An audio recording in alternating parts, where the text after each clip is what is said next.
है कि नहीं है? ये सब तो कर लिया मैंने, आगे क्या करना क्या है कि नहीं है? आगे क्या करना क्या? इतना लाइफ खराब हो गया है, इतना लाइफ खराब हो गया है मेरा। अबे तू लोगों के कंप्यूटर हैक करता है, कमाता है वहां से पैसे, तुझे ये भी नहीं पता कि एक लड़की का चीट कोड क्या है? कभी मैं कभी तुम की लेटेस्ट एपिसोड बहुत इंटरेस्टिंग थी और बहुत सारे लोग ये सोच रहे होंगे कि एपिसोड 5 क्यों लॉन्च नहीं हुई, ये भी बताऊंगा। साथ में डिस्कस करेंगे लेटेस्ट एपिसोड के कुछ इंटरेस्टिंग कुछ फनी सीन्स को। फिर जो नए लोग आए मेरे चैनल पर, आप लोगों के लिए हमेशा की तरह एक बहुत ही इंटरेस्टिंग न्यूज है, वो ये कि पीके लग्जरीज की तरफ से आपको इस तरह के खूबसूरत लग्जरी गिफ्ट्स दिए जा रहे हैं, वो भी आप में से 100 लोगों को दिए जाएंगे जैसे ही मिस्टर नुमान लीम चैनल पर 1 मिलियन सब्सक्राइबर्स कंप्लीट होते हैं। तो करना सिर्फ आपने ये है, जल्दी से मिस्टर नुमान लीम चैनल को सब्सक्राइब कर लें और इंस्टा पर फॉलो करने के बाद 2 स्क्रीनशॉट्स आपने शेयर करने हैं इंस्टा के डीएम पे। आप में से 100 लोगों को चूज करके सेंड किए जाएंगे इस तरह के लग्जरी गिफ्ट। तो भैया चांसेस बहुत ज्यादा हैं क्योंकि 2-4 लोगों की बात नहीं हो रही। PK Luxus, we don't sell crap. अच्छा, लेटेस्ट एपिसोड में सबसे पहले समझ इस बात की नहीं आती कि मान लो मुस्तफा इनका निकम्मा लड़का, एक ऐसा लड़का जो मतलब ना काम काज करता है और घर में वेला मस्टंडा है, ऐसे में उसकी माँ को इतनी तकलीफ क्यों हो रही है जब उसकी शादी उस लड़की से हो रही है जिस लड़की के साथ शादी ऑलरेडी अपने बेस्ट बच्चे की करवा रही थी, यानी कि जिसका बड़ा बेटा है वो बड़ा सेंसिबल है, वो बड़ा अच्छा कमाऊ था, तब ये खुश थी।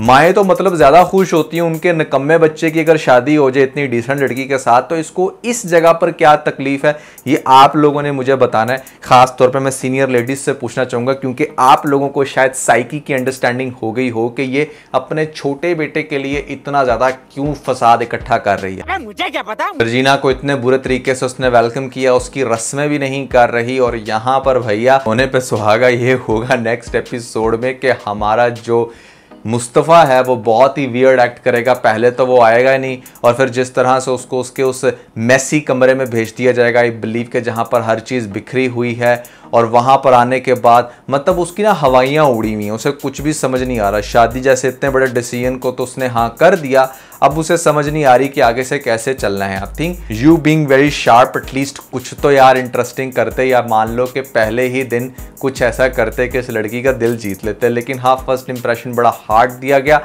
आगे से आपको दिखाया जाएगा कि वो इसको ये कहेगा कि मैं अपनी मर्जी से जीने वाला बंदा हूँ, जो मेरा दिल करता है वो करता हूँ, अब मुझे समझ नहीं आ रहा है कि मैं क्या करूँ, जिसके आगे बहुत बुरी तरीके से उसको रोते हुए दिखाया जाएगा। बट आगे से उसे इस चीज़ की एटलीस्ट सेटिस्फेक्शन होगी कि चलो ठीक है, मेरी बहनों की इज्जत बच गई, मेरे घर वालों की इज्जत बच गई और मैंने अब इसके साथ एडजस्ट करना है चाहे कुछ भी हो। और दूसरी तरफ अदील मियाँ की सुन लो, मतलब पहली एपिसोड में जैसे ये बड़ा दुल्हन बन के जाना चाह रहा था, लेटेस्ट एपिसोड में तो इसने कंफर्म कर दिया कि हाँ भैया ये बेसिकली अपनी बेगम की दुल्हन है। प्रभाव, मैं तुम्हारे लिए अपनी फैमिली को छोड़ के आया, क्या तुम अपने फादर से हमारे रिश्ते की बात कर सकोगे? तुम्हें शर्म है कुछ? क्या वो एक ऐसे लड़के को अपना लेंगे जिसकी फैमिली उसे छोड़ चुकी हो? शादी मुझे तुमसे करनी है, तुम्हारी फैमिली से नहीं।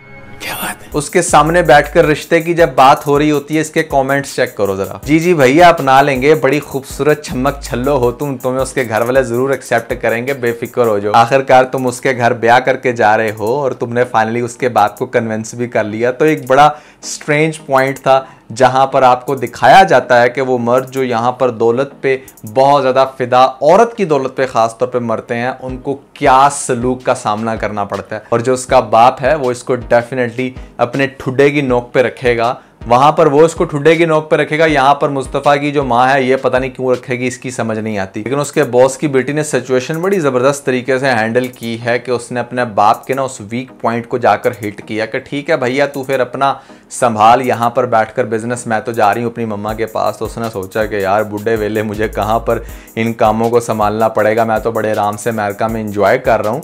तो वो फ़ौरन से डेफिनेटली उसकी बात मान तो गया, लेकिन अंदर ही अंदर अब वहाँ पर वो अदील की सास का काम करेगा जितनी देर भी उसको उसका सामना करना पड़ा। और अदील भी हो सकता है कि शादी के पहले दिन मतलब कहे कि आओ चलते हैं हम फ्लैट में, वहाँ जाके रहते हैं, ऑब्वियसली मैं यहाँ तो नहीं रह सकता, लेकिन वो उसको अपने घर में ही रखेगी। और फिर उसके साथ जो सलूक होगा ना, टाइम टू टाइम उसको इस चीज़ का एहसास होगा कि कैसे उसने अपने घर वालों को छोड़ के, एक इतनी अच्छी खासी लड़की को छोड़ के इस नकचड़ी को सिलेक्ट कर लिया। अच्छा, मैं आप लोगों के इस क्वेश्चन का आंसर कर देता हूँ जो बहुत सारे लोग पूछ रहे हैं कि भैया क्यों नहीं आई एपिसोड 5। तो आई बिलीव कि यहाँ पर मुहर्रम वाज द रीज़न जिसकी वजह से उन लोगों ने नहीं ऐसा कोई ड्रामा लॉन्च किया। कोई स्पेसिफिक शोज़ भी चल रहे होते हैं ऐसे मोमेंट्स पे, तो इसीलिए ड्रामा लॉन्च नहीं हुआ। लेकिन डोंट वरी, अगले हफ्ते शायद इसकी ज़्यादा एपिसोड या डबल एपिसोड दिखा दिए। नॉर्मली ऐसा होता है, बट लेट्स सी क्या होगा। सो कभी मैं कभी तुम की स्टोरी बड़ी इंटरेस्टिंग होगी आगे से। जैसे खास तौर पे हमारे मुस्तफ़ा को दिखाया जाएगा कि एक दफ़ा तो वो फुल चवले मार के उसको डिस्टर्ब कर देगा, लेकिन जब वो आगे से रोएगी, सिसकियाँ लेगी, तो फिर उसको चुप भी कराएगा।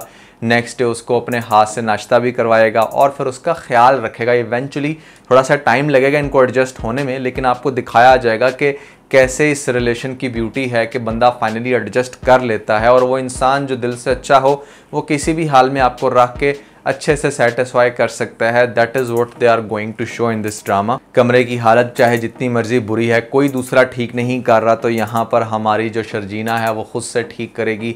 अगर इसके अंदर कोई कमियां हैं भी तो इसको इंसान बनाएगी, इसको पुश करेगी टूवर्ड्स वर्क, इसको एक बेटर, वो जो आपने गाना सुना ना, लड़की क्यों न जाने क्यों लड़कों सी नहीं होती, उसके अंदर बहुत सारी चीज़ें एक्सप्लेन की हैं एक लड़की ने कि भैया किस तरीके से एक लड़की जो है ना वो बंदे को इंसान बनाती है अगर उसके अंदर कोई गलत आदतें हो भी, तो वो सारी चीज़ें आपको दिखाई जाएंगी।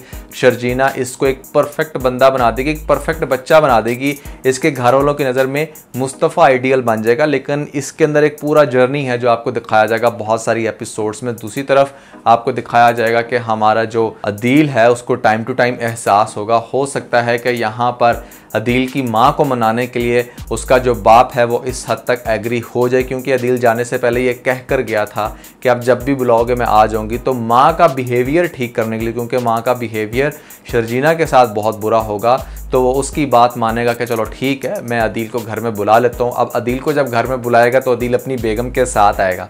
अब सोचो इस ड्रामे के अंदर तब कितना ज़्यादा तड़का लगेगा जब यहाँ पर इस घर के अंदर अदील और उसकी बेगम और साथ में अदील का सामना हो रहा है शर्जीना से। शर्जीना वो जिसकी शादी होने वाली थी, और अब यहाँ पर शर्जीना अपना बेस्ट दे रही है उसके भाई को ठीक करने में। तो ये जब सारे सीन आपको एकदम से देखने को मिलेंगे तो ड्रामा अच्छा खासा सुपर इंटरेस्टिंग होगा। एंड आई बिलीव कि ये ड्रामा अच्छे खासे रिकॉर्ड ब्रेक कर सकता है, बट पता नहीं क्यों फिलहाल उस तरह से नोटिस में नहीं आ रहा। लोग कह तो रहे हैं इसकी टीआरपी बहुत हाई है, बट आई डोंट नो कि इसके यूट्यूब पे फिर उतने ज़्यादा व्यूज़ क्यों नहीं पड़ रहे।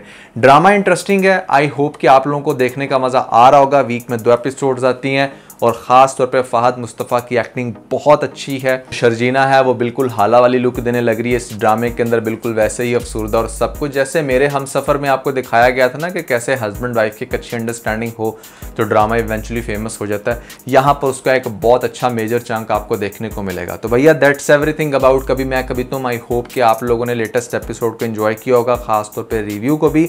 अगर आप लोगों को इस ड्रामे की कोई ऐसी चीज़ है जो बहुत ज़्यादा पसंद आ रही है तो मुझे कॉमेंट्स में ज़रूर बताया करें, ताकि मैं स्पेसिफिकली उस पॉइंट को डिस्कस करूं। और ख़ास तौर पे अगर आप लोगों ने हमारा लेटेस्ट व्लॉग नहीं देखा तो ऊपर आपको लिंक मिल जाएगा। बहुत ही इंटरेस्टिंग, बहुत ही सुपर फनी व्लॉग है। जल्दी से लिंक पे क्लिक करके वीडियो देख के अपना फीडबैक हमें ज़रूर दीजिए।